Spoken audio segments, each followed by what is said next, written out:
اور بعض لوگ کہتے ہیں کہ ہم اللہ پر اور رسول پر ایمان لائے اور ان کا حکم مان لیا،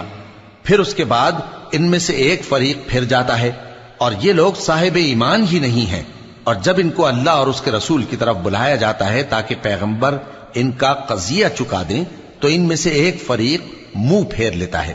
اور اگر ان کو حق ملتا ہو تو اس کی طرف قبول کر کے چلے آتے ہیں۔ کیا ان کے دلوں میں بیماری ہے یا یہ شک میں ہیں، یا ان کو یہ خوف ہے کہ اللہ اور اس کا رسول ان پر ظلم کریں گے؟ نہیں،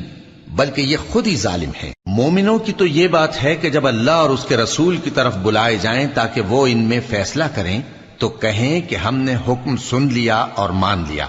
اور یہی لوگ فلاح پانے والے ہیں۔